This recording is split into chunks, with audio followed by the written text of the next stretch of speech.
Good evening, ladies and gentlemen. I'm your host, Witumela Mamadi Mamarope, and welcome to Monday Momentum. We are yet back again with another session of the CV Fix. Before we do that, let me get on with some of other things that we're running. We are actually currently fundraising for a streaming platform, this one that we're using. We do want to raise funds so that we can be able to customize the platform and do our own creativity. The platform will also enable us to stream in other platforms, that will be your Facebook, Twitter, and Instagram, and even YouTube Live, so that people who are not able to reach us here on Facebook, they can actually catch us on those other platforms. And I want to say a very big shout out to Mpho Munakisi. She was our first very own donor to donate money for the platform. So I'm encouraging you guys to actually join the movement and donate money for the streaming platform. So today we are I'm joined together by two beautiful ladies who will be telling us about ways in which recruiters screen your CV. So you know exactly what recruiters look for when they check out your CV. So let me get my guest and then we can get rolling.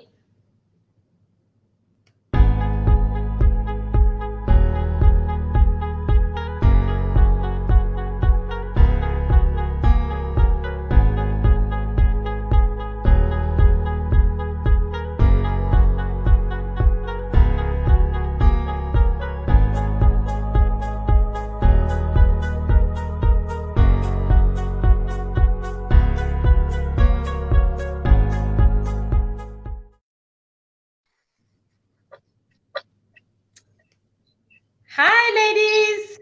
Good evening. How are you doing?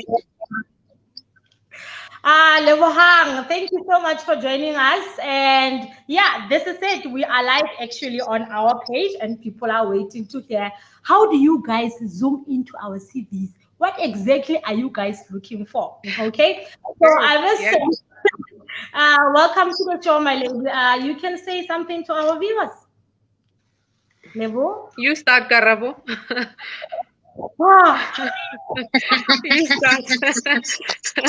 I'm the home girl. They know me, so no need to introduce myself. But since you gave me the platform, hi everyone at home. Those who don't know me, my name is Precious Karabokha, as you can see on the screen. I am your HR specialist slash business partner, or whatever you can call me. Joined with me today is my colleague. Leboga Mashabela. I think she just wanted me to actually introduce her. So,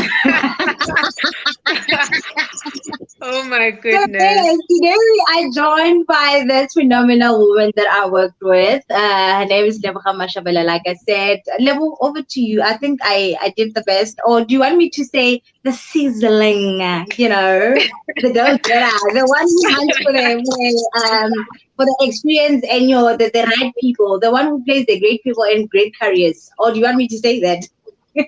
Yeah, you actually said a mouthful. Dumelang, everyone at home.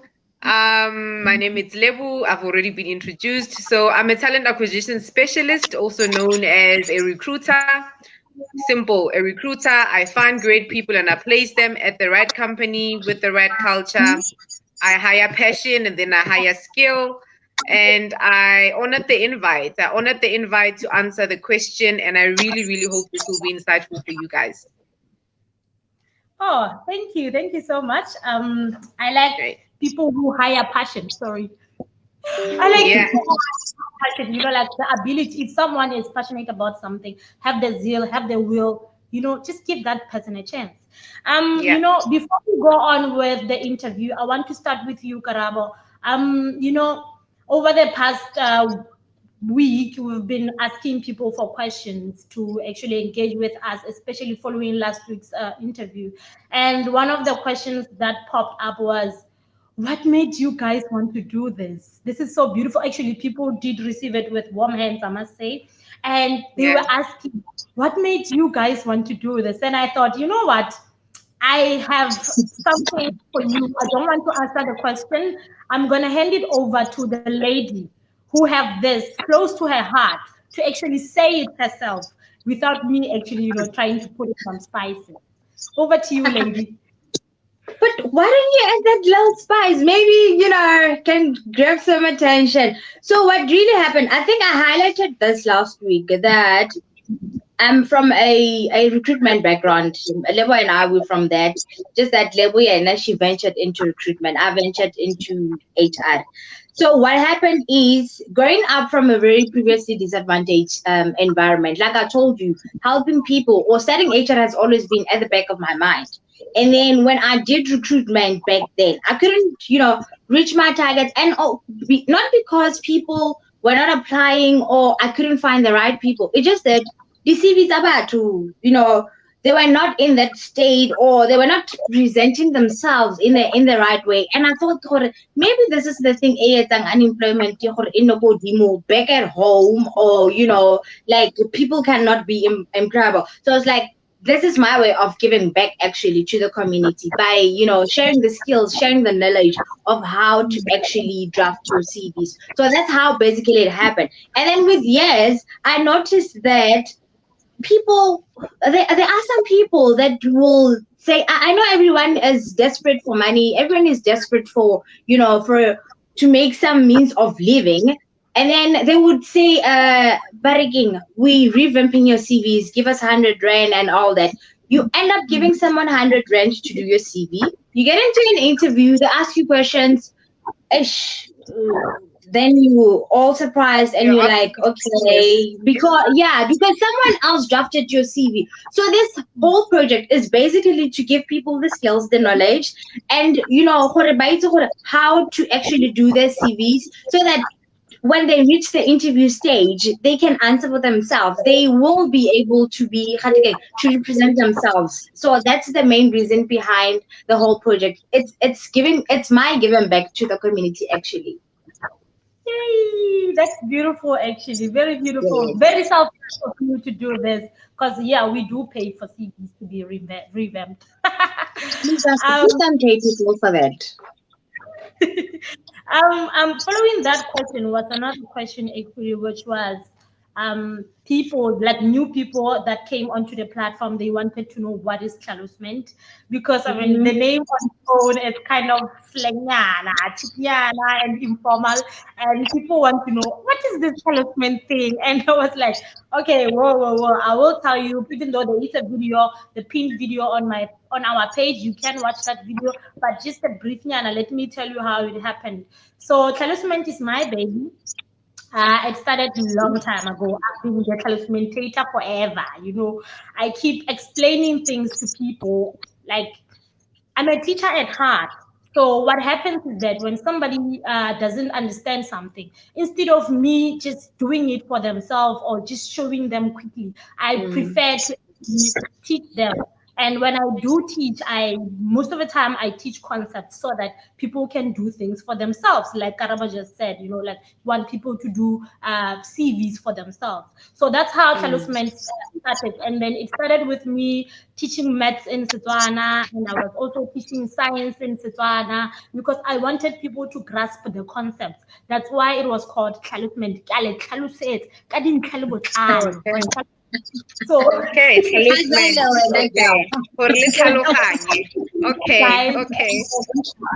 It got to a point where I couldn't do everything by myself because it's not like I know everything. And I invited people onto the platform to help us understand these other things. And I must say, Tlalosment is everywhere. It's all about everything. And then right now, I'm just focusing on science communication, entrepreneurship, personal development, and even professional development, intentional learning. That's what I'm focusing on. So we have shows lined up every day of the week, not every day. Monday, Wednesday, Thursday, we're going to have another one that will be on a Tuesday. Those are the shows teaching all this content across the week. So that is Tlalosment. If you like this content, you're probably going to like all our other shows. So be in the lookout, like our page here on Facebook, on Instagram, Twitter, follow us for the content. So ladies, that's enough preaching actually. So hallelujah. Amen.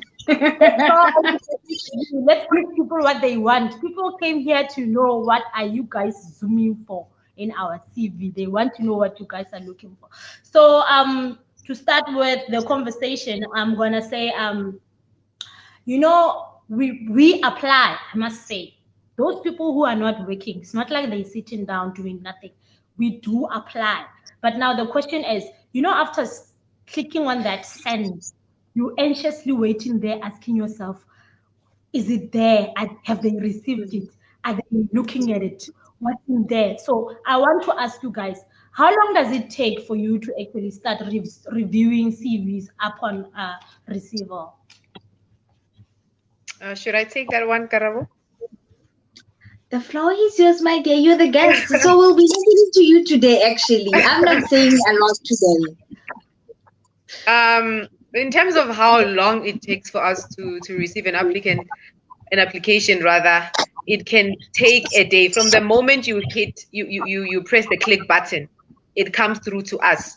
And applicant tracking systems have made things easier in that sense, because the minute you apply through an applicant tracking system, the application gets tracked and then it gets through to us, and I'm able to action it immediately as and when received.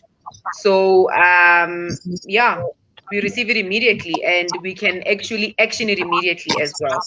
So I want people to educate themselves on applicant tracking systems, on the correct ways of applying, and avoid sending emails, and rather make sure that your application is sent through the correct platforms. It's really important.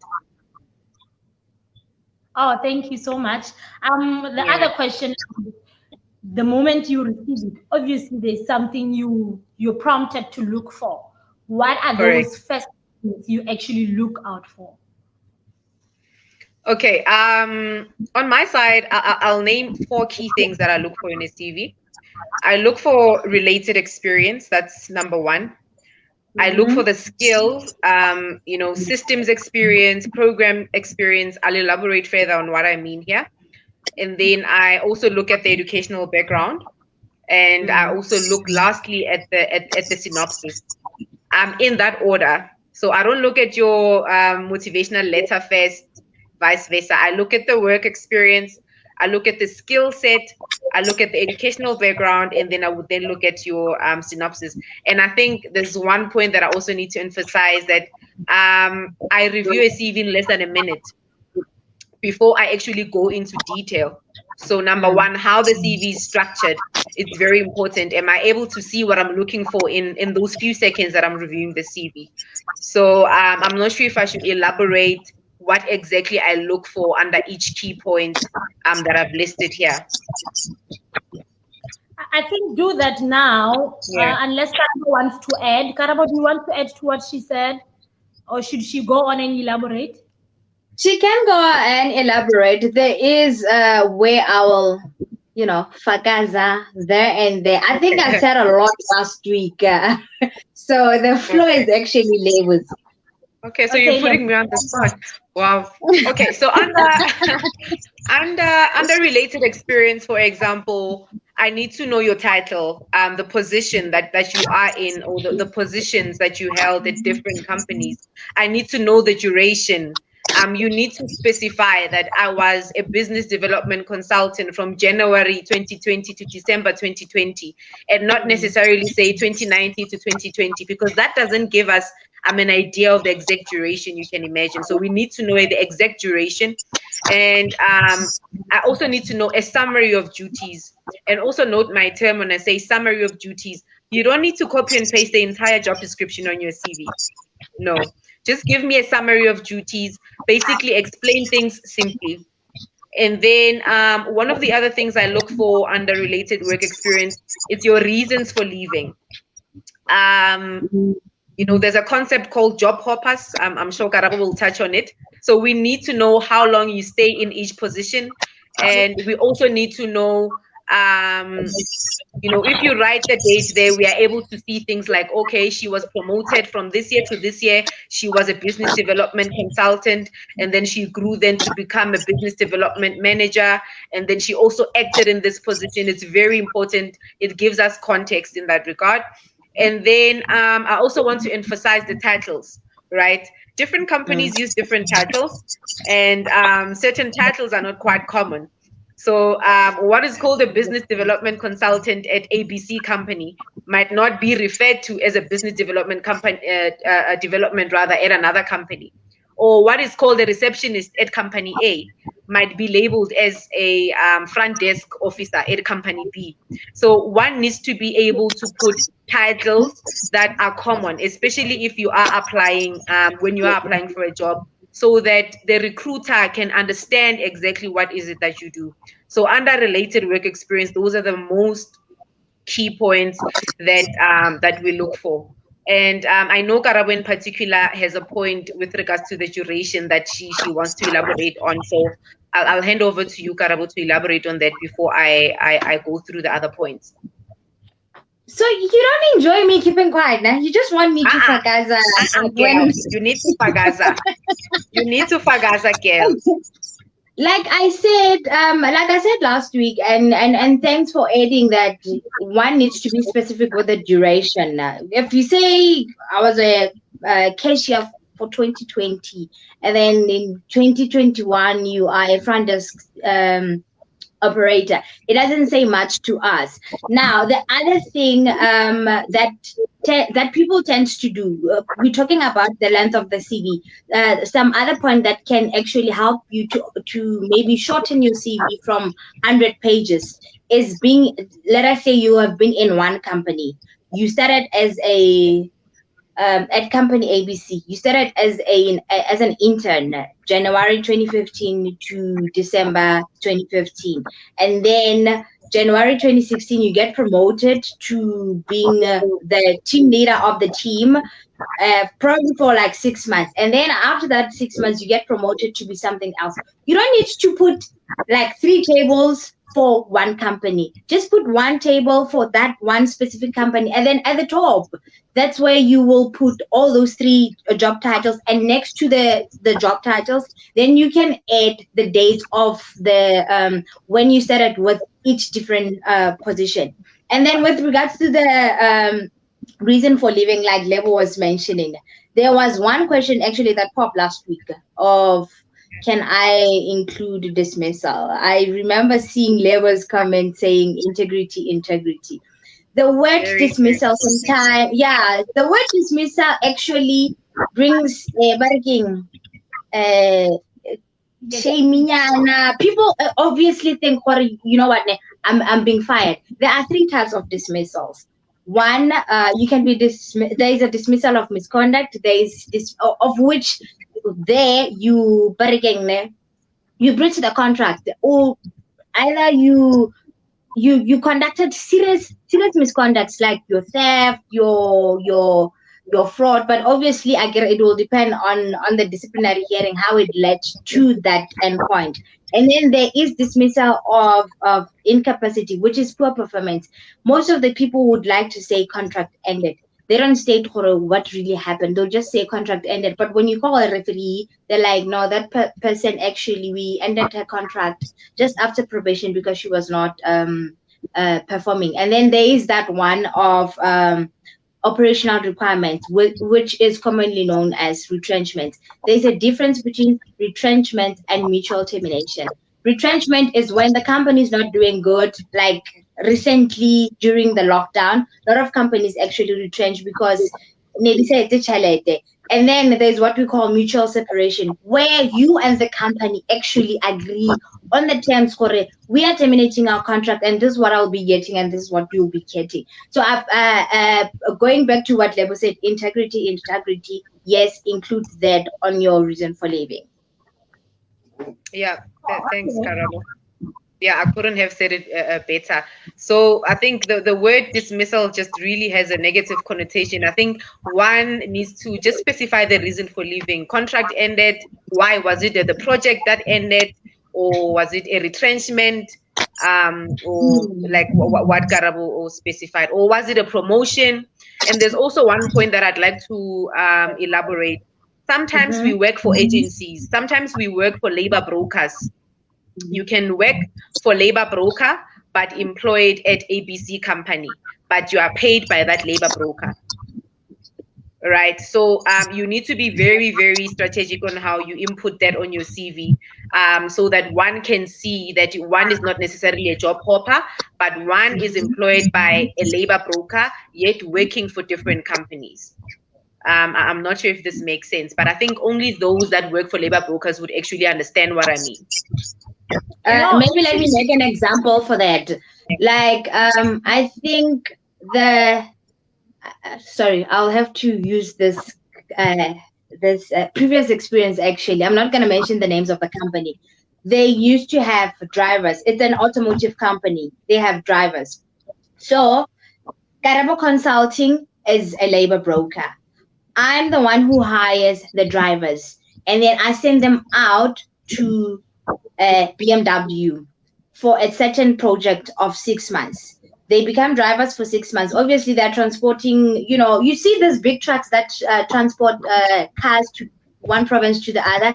Those are your drivers. For a 6 months contract, they deliver the cars for 6 months. After 6 months, because you are still under Karabo Consulting, I got another project from Ford. Then I send you to Ford.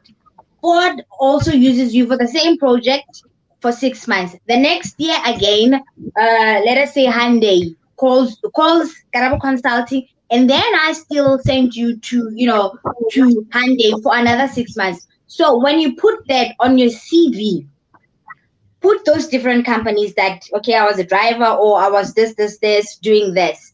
But then for a recruiter would think this person is a job hop. Under your reason for leaving, say contract ended under the labor broker, which is Karabo Consulting, at BMW. At Ford, the same thing. At Hyundai, the same thing. So that when I, as a recruiter, open your CV, I'm not going to say, this person is a job hopper. So that's how you should construct it on your CV. Oh, wow. Yeah. Actually, this is a lot. I think we need to have like demo sessions at some point where we not only talk about this, we also show it on screen so that people can see the way it shows up on paper. It's really important because it's a concept, very new. Lebo, you were still elaborating there. You haven't gotten to some of the other points that you look into. I think you should. So we've touched on the related work experience. So the second point is the skills, the systems, the programs. So many times, a lot of candidates, I don't know if they don't want to get technical, or they think, no, she's a recruiter, she won't understand. I want you to know that go ahead and get technical. If you are working on SAP ARP to manage invoices, do indicate that on your CV, and that's exactly what I'm looking for. If you are working on a C# or you are programming using this particular system, please do indicate that.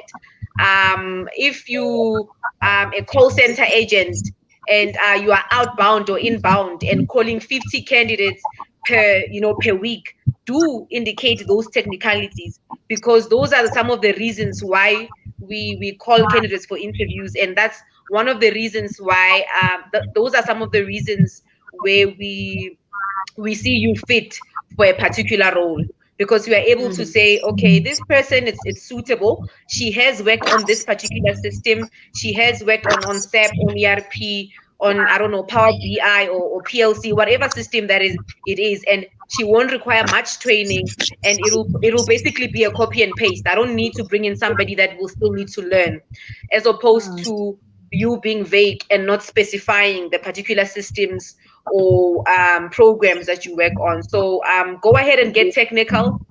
Tell us what you do. Tell us what systems you use. Tell us what programs that you use, what programs you use. SAP, ERP, Java, whatever system that you use to conduct or to do your job, rather, do indicate that on your CV. And I also need to emphasize this. Those programs, those skills are actually what recruiters use as keywords in certain instances, hey? Especially agency recruiters. When an agency recruiter is looking for an engineer that has worked on a particular system, or for a call center agent that is knowledgeable on SAP or CISPRO, SAP or CISPRO is the keyword that they will use to search. And if that word is not on your CV, whether you know it or not, you might not even cut it. Can I add something to that, Lebo? Yeah. It actually fits back to the job title. Like you said, let us use your job title for an example. You're a talent acquisition. At company ABC, it's called recruitment consultant. But the application tracking system that we use, if you put it there on your CV that you're using Taleo, you're using Cloud Recruit, then I won't be picky when it comes to your title. But because the keyword Taleo is there, or that certain system is there, SAP, ERP, it's easy for me to actually go through your CV despite that different job title. Your front desk operator, your receptionist, the receptionist can say they're using 3CX, and then front desk would say probably they're using your normal telephone, or probably the very same receptionist would say 3CX, but because I'm using the word 3CX, it will pick up both CVs. So there's no CV that I'm gonna miss that got that keyword that I'm looking for. Perhaps we should also use titles, Karabo, in this instance to say, you've mentioned that, let's say Karabo is recruiting for a recruiter, and Karabo's keywords is recruiter. My CV might probably not pop up unless if the word recruiter or recruitment is there. There's a recruiter. The synonym of recruiter could be a talent acquisition specialist. Others call themselves talent management, and then they do recruitment in there. So how you structure your CV and the keywords that you put in your CV, very, very important. And another example that you used, Karabo, is a receptionist. A company would refer to a receptionist as a receptionist, and others would call it a front desk officer. Right, and then one would want to stick to their fancy titles to say, front desk officer, and then copy and paste the job spec. And then remember, we work under pressure. We need to find the best candidate that meets the job spec at the particular time. If the applicant tracking system does not pick you up, we will not be able to use you. We will not be able to pick up your CV. And note that, I don't know if I should say fortunately or unfortunately, we work in a digitalized environment. Robots do the work for us in a certain instances. So the applicant tracking system is set to pick up certain keywords, and just people just need to make sure that their CV is comprehensive enough and inclusive enough for that particular job that they are applying for. True. Okay. Yeah. Thank you so much. You've been mentioning application tracking system. I don't know, maybe if you want to elaborate on that. Is it something that you guys use, or myself also as somebody who applies, an applicant? I have access to that kind of system where I track my application, like the progress, how far received, under review, type of thing. Okay. How do I explain it simply? Okay, an applicant tracking system is exactly what it says. It's an applicant tracking system. It tracks the applicants. So you click, you apply on a system. We're basically trying to avoid receiving an overwhelming, or not necessarily an overwhelming, receiving applications via an email. From a tracking perspective, we are unable to track when did Karabo apply and for which positions she applied. So on a system, one is able to track such things. And from a feedback perspective as well, candidates that actually apply through an applicant tracking system receive feedback quicker than those that would send an email, for instance. So an applicant tracking system is there to make the job easier, not only for the HR, but also for you as the candidate, for you to see as to whether your application was submitted and when it was submitted. It also gives you an update on whether your CV is under review. It also gives you an update whether the position is cancelled or on hold.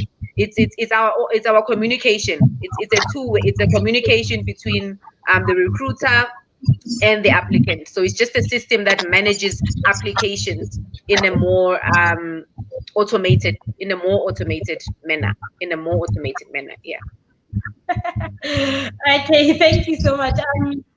Going back to those four things you were actually elaborating on, You mentioned is it what you were referring to when you were now touching on keywords, or do you still want to touch on it? Oh yes. The third point, what I look for is the educational background.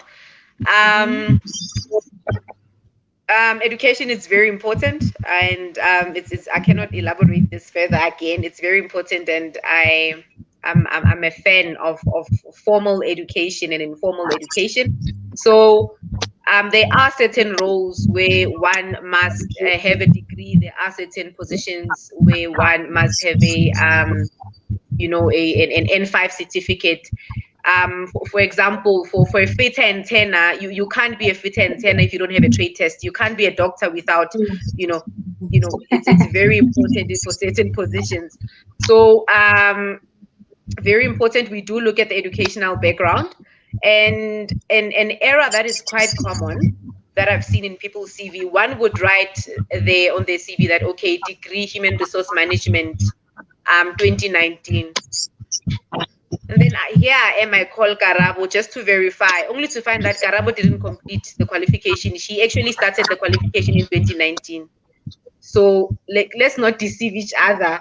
Can we please be specific on the duration as well of the qualification? Do indicate a PhD in chemistry, 2003 completed in 2009. It gives us an indication as to whether the qualification is completed, right? And also I also see this as a common error in other CVs where they indicate the subjects that they've been doing since varsity.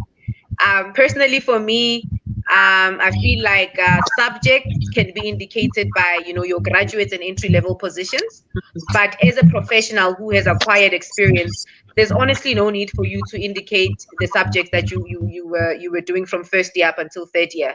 Ultimately, what we need to know is what is the name of the qualification, which institution, and year completed. So that's it. That's ultimately what I'm looking for. That additional information of the modules that one has done in their first year and up until their MBA. That's the reason why people end up having 10 pages, because they are pulling all the information which is not supposed to be there. A graduate, yes, definitely. We want to see yes, you were majoring in this. Probably maybe that module will have those certain, attributes that we're actually looking for, which is related to the job that we're actually hiring for. But a person who's probably maybe in the, let us say, a mid or senior HR business partner, and you still write that you did recruitment and selection as a module, no, that's a no. Yeah.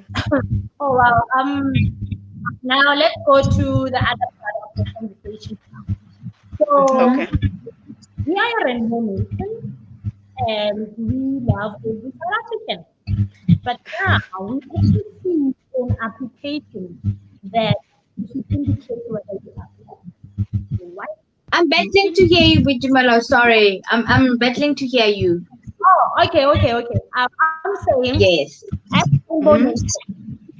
Now we often see that our post when when companies advertise positions, they do want an indication that an applicant must indicate whether they are African, colored, white, and like those things. So now the question is it mandatory for us to include that in our CV? Because some other positions do not ask for that. I mean, say posts, but now other posts ask for that. So as a CV, someone who drafts a CV, should I put that on my CV? Okay, before an advert goes out there is a team of people that sit down, your talent management team or the hiring people, which is the department that's hiring, either your finance department with the recruiter and probably the HR manager or someone from the EE committee. We need to make sure that we go by the law, whereby now we include your EE your Employment Equity Act, which then manages that people are treated equally. There should be a certain number of, black women in this positions, such a number of black men in this, such a number of white men. So it's all about balancing the equity. We are ruled actually by the law, which is your EEA and your LRA. We should also, like LRA, it manages the discrimination. There shouldn't be actually a discrimination. Sometimes people always complain, why do they want a bilingual person, or why do they want an African speaking person? So people should understand that before an advert goes out there are certain number of people that actually sit down and make sure that we abide by the law. There is what we call BEE. We should also make sure that our company goes by the BEE law, the PE score points. There are some BEE score points we get actually for hiring a certain number of, black people or people who are living with disability, or, different people from different ethnicity, basically. I think probably maybe Lebo got something to add there. Okay, I think in the South African context, I think as an applicant looking for a job, you need to understand the market in which you are applying. If you are applying for a position in America, you need to understand the labor legislation that manages America. If you are applying for a position in South Africa, you need to understand the legislation that governs the South Africa, and we are governed by legislation, and then HR is the Employment Equity Act. There's also the Labor Relations Act. Now, what these acts are acts that are trying to remedy past imbalances, where there was an imbalance of opportunities in the workplace. There's the Employment Equity Act talks about affirmative action, which is why you will find certain positions strictly targeted at certain ethnicity groups or races, if I can say so. Karabo mentioned disability. So yes, it does help one to state the ethnicity and gender from that perspective, but one need to understand the environment in which one operates, the laws that govern us, and ultimately we need to hire skill, and we also need to hire fairly in accordance with the economic active population of that particular group. I think if I can be let me tell loose properly. In Gauteng, for example, right, we would according to stats, they can say that there is 50% females that are black in Gauteng, and that is stats that is sitting at the Stats South Africa offices, right? And then each and every company designated employer must hire in accordance with the economic active population. So also we need to understand what is fair discrimination and unfair discrimination. It is not unfair discrimination to have a preference on a black female over another ethnicity. It's purely from an affirmative action point of view, and it's really purely from an employment equity point of view. And ultimately, we are trying to remedy the past, and we are trying to give opportunities to people that have previously not had those opportunities. Yes. Yeah. I could hear a very powerful voice behind that comment. Thank you so much. That is very empowering. I have a last point that I didn't touch on, which is the profile, the synopsis. I don't, other people call it the motivational letter or what, but I've got my own reservations with regards to that. So honestly, that is the last point that I look at. And again, under your profile or your synopsis, this is where you pitch. This is where you sell yourself to the company. And this is where I personally, my worst nightmare, if I can share it, please don't judge me, it's hearing the word I am a hard worker. But I'm not a worker. I mean, no, guys. Yeah. Look, I think we all are hard workers, and perhaps we should say it differently. But this is my worst pet peeve. Yeah, there's nothing wrong with that, but I would rather somebody elaborate why they're hardworking, and rather them saying that I'm a hardworking individual. We hear that a lot. So for me, under your profile, your synopsis, you pitch. This is where you, as Karabo, you pitch.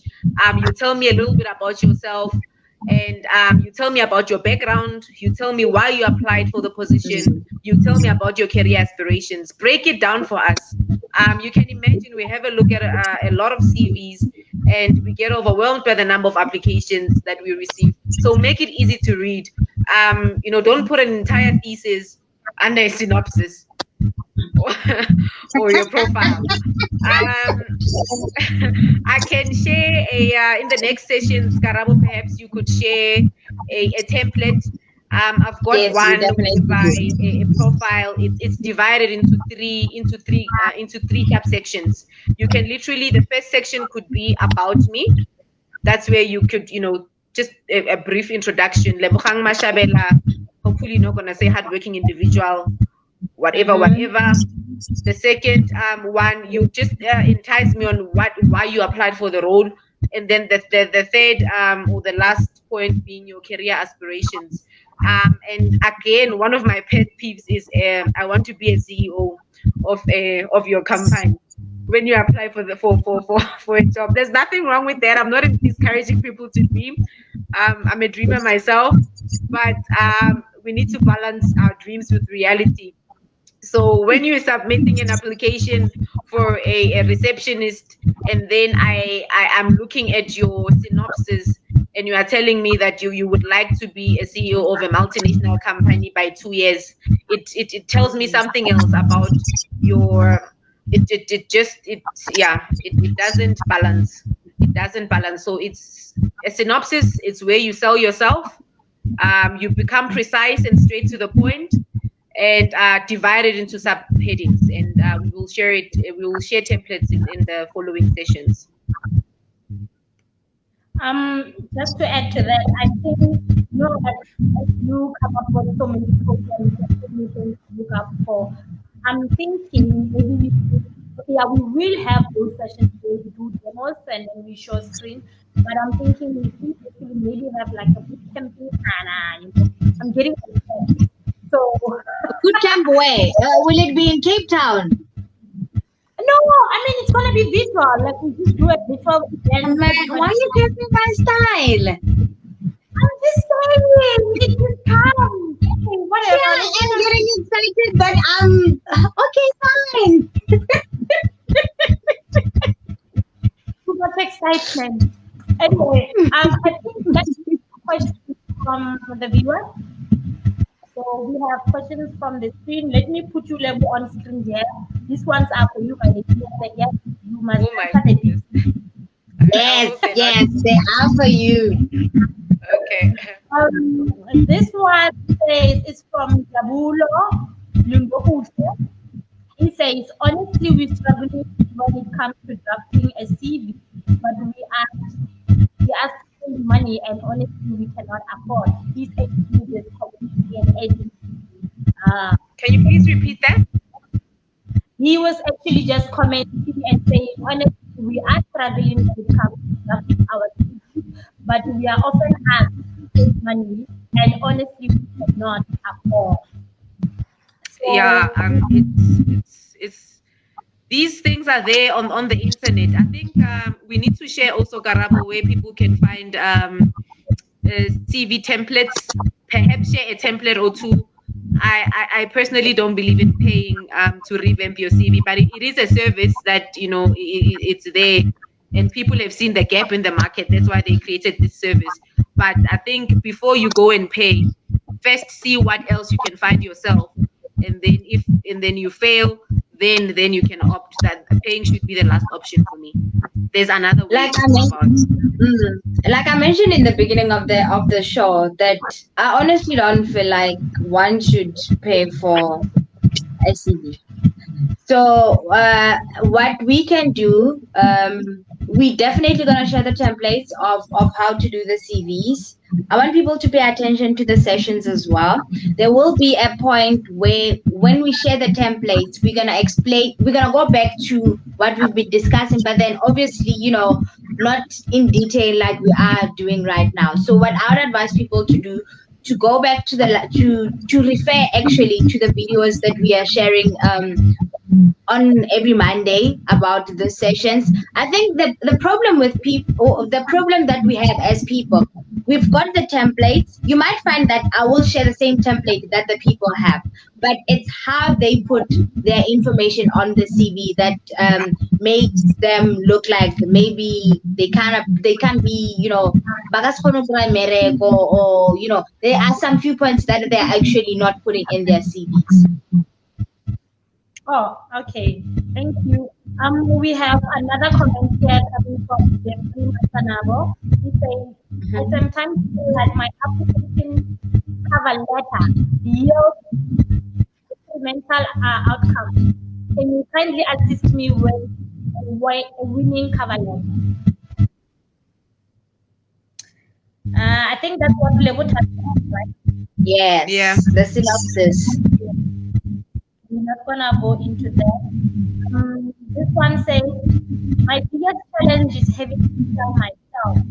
I don't know if I get too nervous or what. How do I overcome that? There will be a session where we discuss the interviewing answers and how to represent yourself. So we still gotta get to that as well. But when it comes to selling yourself on a CV, I think we've covered the most point thus far. Unless if I missed something out, Lebo. For me, I think the most important thing is to do away with trying to fit in. I see a lot of things posted on social media on how to answer tell me about yourself question, and we hear the same things in the interview, and then we end up taking the candidate that didn't give us I don't want to say a Google searched answer, but a candidate that engaged with us. It's very important for people to understand the tell me about yourself when one sells themselves. We ultimately want to get to know you. Who is Karabo? What does Karabo like? What expertise does Karabo have? Not I'm a hard worker, I want to be a CEO, but if that's what Karabo wants, ultimately, it's still okay. To understand. So it's very, very important for one not to miss the point. I think the challenge is my tell me about yourself gonna be acceptable. So I think don't worry about that. You present yourself, be as authentic as you are, and ultimately you will find the company that will hire you. Okay, Lebo, I just want to comment on your audio. I don't know whether you are putting the phone or what. It's not putting the same. Which one? I think the sound comes from your side, actually. We're battling to hear you. Oh, okay. Maybe I should louder. Another question here that we have is from Ramsita. And then he said, hi ladies, thank you so much for this implementation. It's really helpful.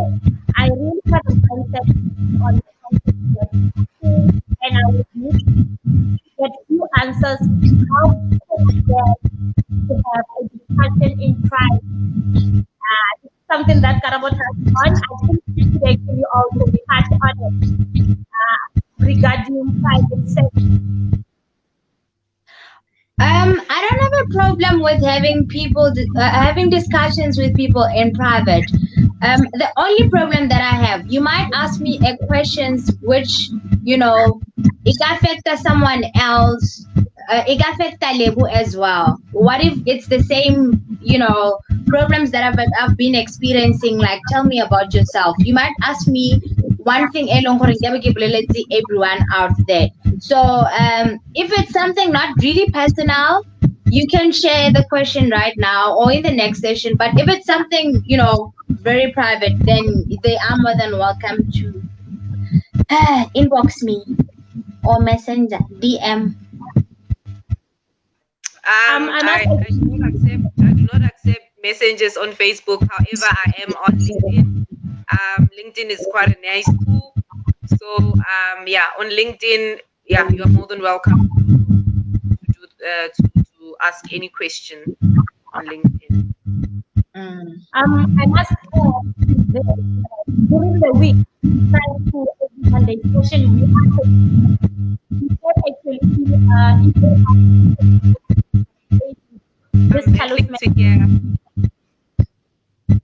what's wrong? Okay, we're begging to hear you, my dear. What's wrong?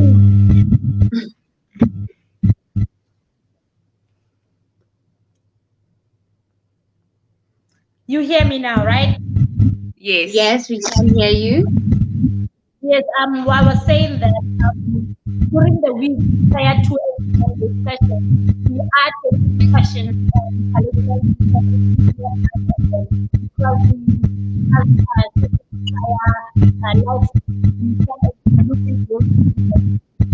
our next.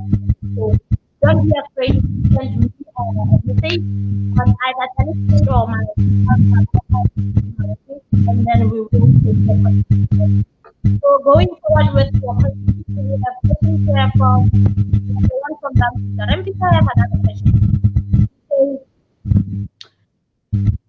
if you have been dismissed for a certain reason, how effective is it in taking appearance of the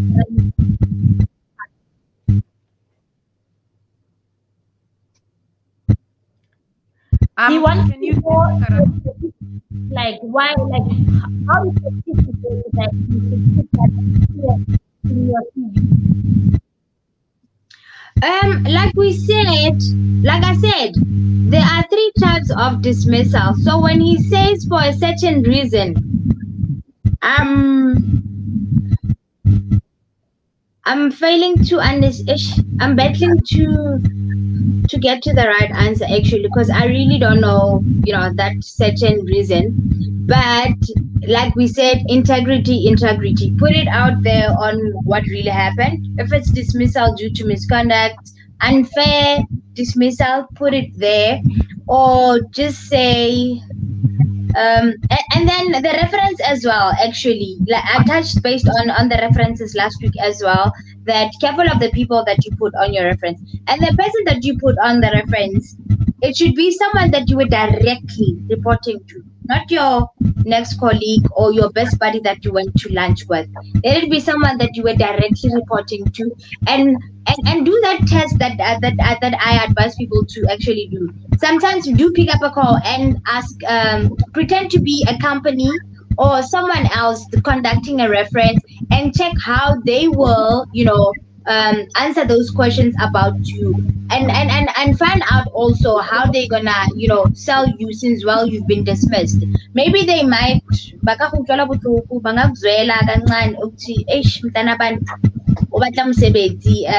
us just say contract ended, but integrity, like Lebu said. Okay, we have another one. Maybe make it up. Let's say, okay, not in a bad way though. Can I send my page to you so that you guys can interpret for me?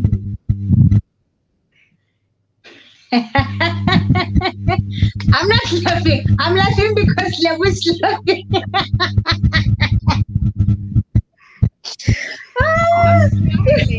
I'm smiling. Like I said, Vitimelo, I want people to be able to write their own CVs. Hence, we are sharing this knowledge with them. Yes, they can. You know what, Ne? One of our sessions, like Lagos Beta, we're gonna share the template, and you will see how we can actually, take a 10 pages CV into a 3 pages CV. So Jeffrey, refer few weeks in Yana, probably maybe next week or the week after.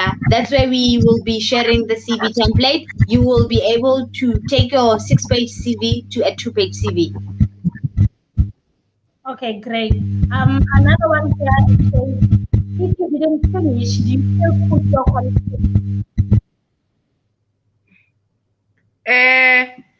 You can still. What is the okay? Let me just also elaborate on something. The purpose of you putting in a qualification is to alert us or advise us on your educational background. So if it's not completed and it's not related to the position, it's a catch-22 situation. I would say do put it on your CV, but indicate that incomplete. Unlike putting it on your CV and then maybe doing physics, BSc Physics 2019. Rather indicate that your qualification and indicate that it's incomplete due to financial reasons. Yes, I wanted to say that. I see that quite often as well.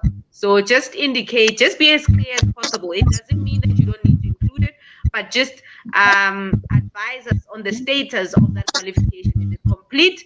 Is it not completed? Or is it completed pending graduation? Just elaborate on that. Yeah, because it can actually backfire upon the offer stage. Let us say your CV went through, you passed your psychometric assessment, you passed the interview. Now we have to offer you. But then before we can offer, we need to verify with, Umalusi or with the university. Oh, we lost Karabo there. Yeah, we've lost Karabo. I wanted to touch base on, I think it's Jeffrey's question with the CV revamp. I think let us not also get, worried about, I understand, Karabo doesn't like a 10-page CV. I think nobody does, but it's all about the content that is on that CV. So remember, there's a CV and then there's a resume, and those two things are two different things. So the resume, I think, is the 1 to 3 pages, and the CV is the much more comprehensive one. So if Jeffrey wants us to review his CV, you can reach out to me on LinkedIn. I can quickly review, but before you do that, I would actually want to see what you have done with your CV from the information that we shared today. And then once you have reviewed it and corrected it, then you can share it with me on LinkedIn, and then I'll be able to assist in that regard. There is one interesting question here from Zabulo. It says, if we apply and it happens that we are new from university and they want 5 years experience, what must happen now? Can you please repeat that? If we apply and it happens that we are new from university and they want 5 years experience, what must happen now? If we apply and it happens that we're new from university, then it means you don't qualify for that position, because if they want 5 years experience and you don't have that experience, then it means you are a newly graduate person, then you should probably be looking at a graduate program or an internship program. 5 years experience positions are positions that require a professional, somebody that has established experience. I am yet to see a graduate or an entry-level position that needs 5 years experience. Then you know that it's fake, or then you know that it's that's not an organization that you would want to be part of. There is no graduate that has 5 years experience, and I don't think there's any employer out there that would want to make those unreasonable demands. Okay, this one says, oh, we actually touched this. I would like to share my resume how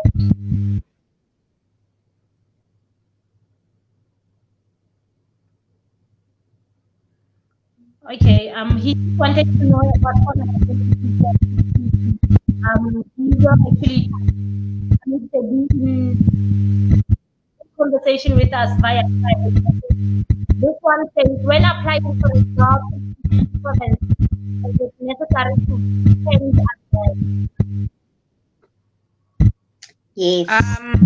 Yeah, Karabo will talk first, and then I can add on. It's I advise people to actually change their address, because the people in that area, let us say you are applying Jabulo.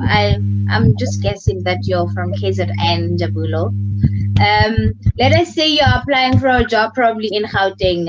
How many applicants are we going to receive from Gauteng? So location is one of the things that we look at. Okay, fine, this person is actually in Gauteng, so we're going to consider the people in Gauteng. We're not considering people in Baraking, in KZN, but in terms of location as well, how will this logistics, how will this person get to work? Will it be far? Like if you're in KZN and we're thinking of relocation cost, or the time you have to serve your notice, and when you get here, will you be settled? You might, find out that you get here, you get the job, and you on your first week, we do get people on their first week. They're like, I actually just relocated. I don't have, probably, but I'm province to the other province. Yes, do ask a friend or relative to use their address, and also find out where it is really, because you might find you're applying for a job in Pretoria, where else your cousin stays in Vanderbilt Park, and you can't travel 2 hours on daily basis to and fro. Lebo, do you want to add something there? Sorry. With regards to relocation, just to echo on what Karabo is saying, for me, it honestly depends on the level of position.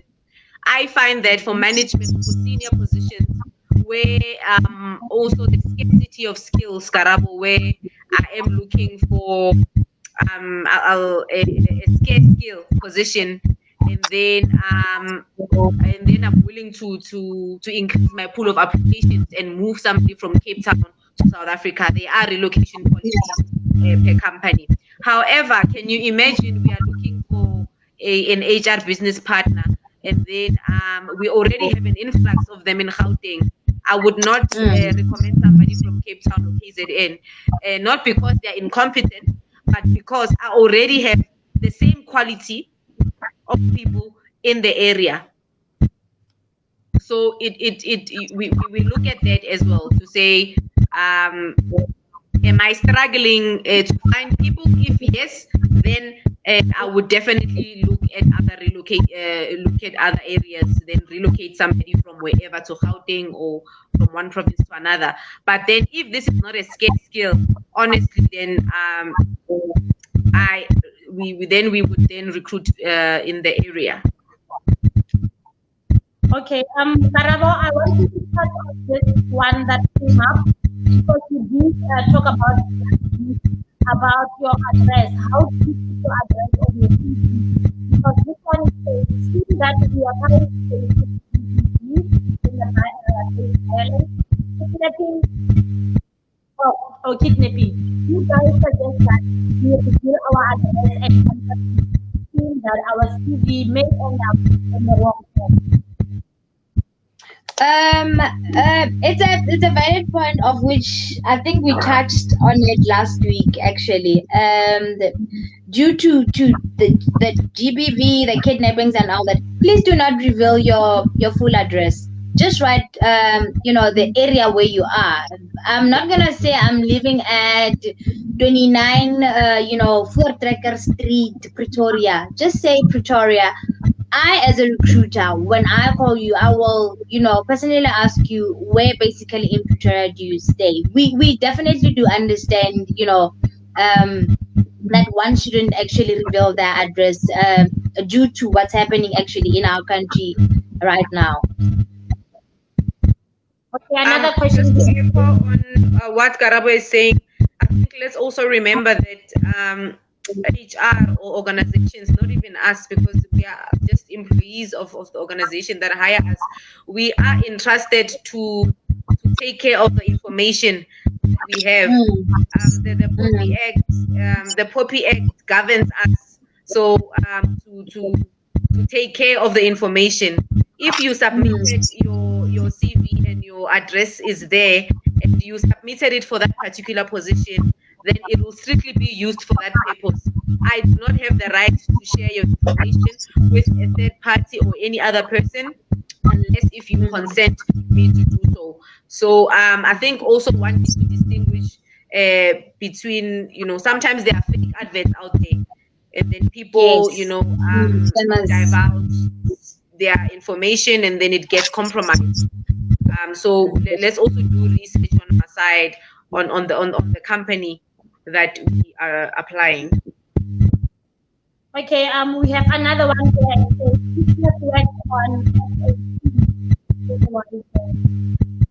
Can you put that under skills?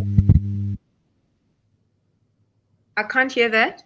If you have worked on SAP before, can you put that under skills? Most definitely. You can put that under skills because it's something that you know. You can also even put it under anywhere under your job description to say what exactly were you doing on SAP.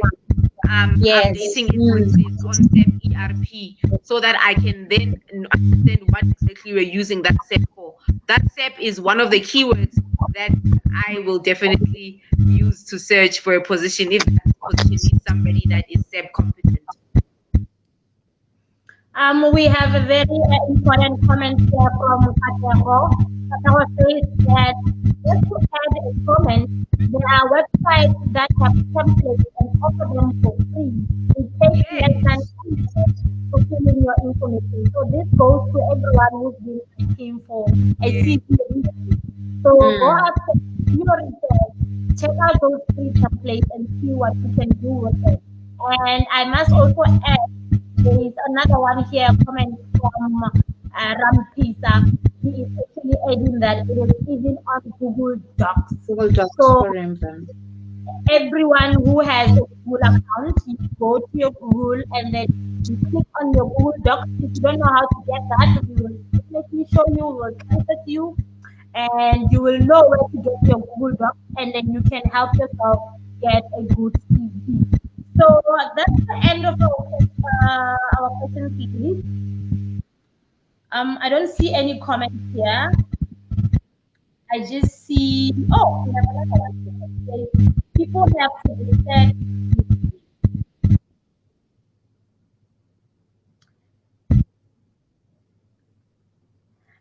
have suggested yours, your core. That includes copying everything on the job, switching on the form size 1, and changing the color to white, and then ensure that tracking TV. What are your thoughts on that? Wow. Can you please repeat that? So people have a way of bypassing the application tracking system. So the way you do it, you copy everything, you put it in your CV and make it invisible, like you make it white so that it doesn't show. But by the time you set for your keywords, it will pick up because the words are in the paper. So what are your thoughts on this? It is an unfortunate reality. That's when then one would need to screen, because although the applicant tracking system, they are actually improving them year by year. Like we're saying, technology is starting to rule us more than we would like. So that's when we would screen the person and call the person. But also there are screening questions. When you apply, there's also screening questions that one must answer before your application can even reach us. There's no way to bypass that. The only way to bypass that is by lying. Because, for example, if I ask you on the screening question to say, what is your experience on SAP? Or take me through your experience on SAP. You answer that and lie. It also says a lot about you in terms of integrity. So, right, one can bypass the systems, but also your honesty is tested when you have to answer those screening questions. And ultimately the right candidate for the job will be hired. Oh wow, actually this blew my mind. So this one it says, when it comes to job references, what information does one need? I'm adding that they part of the rest of my CV. So what information do you really need for the references? My For reference, what information? Okay, I'll make an example. On my resume, my manager is there, her title, or his title, the position, the company, and the contact details. But whoever who's been listed as a reference in my resume or CV is already aware. So when they get a call, they will not get shocked that so and so is calling them because Lebogang has applied for a role. So I just indicate their role, their name, surname, their role, their title, the company, and it also helps if you indicate the relationship to say, was this person a manager? Was this person a client? Yeah. Oh, okay. We lost Karabo, and I think he will be joining us soon. Yeah, that takes us to the end of the conversation. Actually, I must say to everyone else who have other questions, we are not taking your questions. I see some other questions repeated here, and some other questions are from previous questions. So I would advise people to go back to our last session and see what we discussed. I see a question of verification of qualifications. We did touch on that. That there are bodies and structures that we verify with on receiver of your application. So do check out our other sessions so that you can follow the conversation fully. And then, yeah, Karabo is here. I think we should close the show, and then we are encouraging everyone else to actually, check out our previous sessions, follow us, send those questions during the week so that we can attend to them on a Monday. And I must say, thank you, ladies, so much for handling this conversation so well, for the insightful information and the way you handle the questions. I thank you so much. Thank you, Lebo. Thank you, joining us. Thank you. What would Thank you you so like much to for say? Wow, a closing statement. I would like to say, be proactive in your applying. Don't be reactive. Be as proactive as you can. Use the digital platforms that are there. There's PNet, there's Career Junction, there's LinkedIn. Engage recruiters as well on the appropriate social media channels. LinkedIn is quite a good tool. And remember, Vitumela, I'm really battling to hear you. Yeah.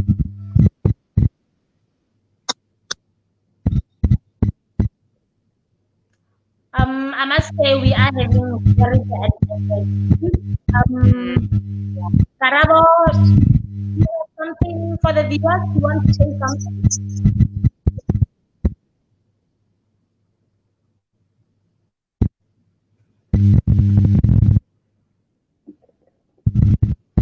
Something I think for the viewers, my ladies? There's something that I actually touched on last week, and I'd really appreciate that we share the link of what I'm gonna say on Talisman page. That it's something that was.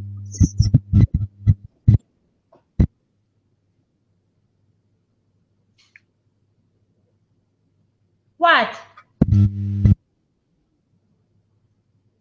Karabo? Can you hear me? I think there are delays in our connect. Yeah, there's some delays. We are waiting for your last remark.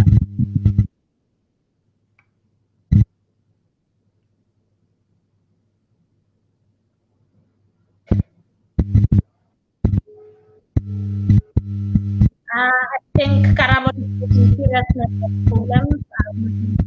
Lebu, and you were here and we can hear each other. I think they say, people want to have your LinkedIn profile. Who are you in LinkedIn? They want to connect with you. Lebu is on LinkedIn. My name and surname, Yeah, Lebukang Mashabela on LinkedIn.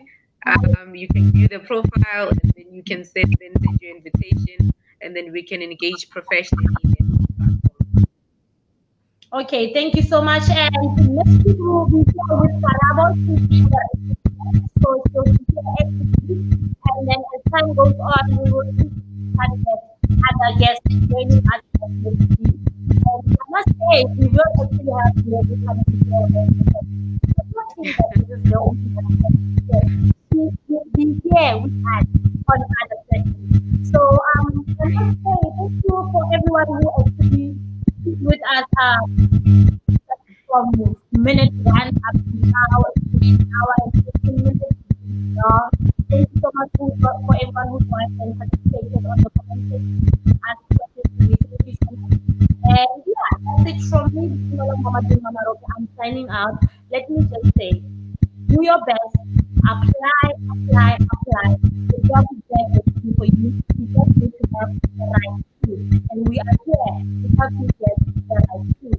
Lebu is here. He's actually looking for you so that he can take you to the right. So for me, good night, guys. So what do you want to say? Good night. Bye. Bye.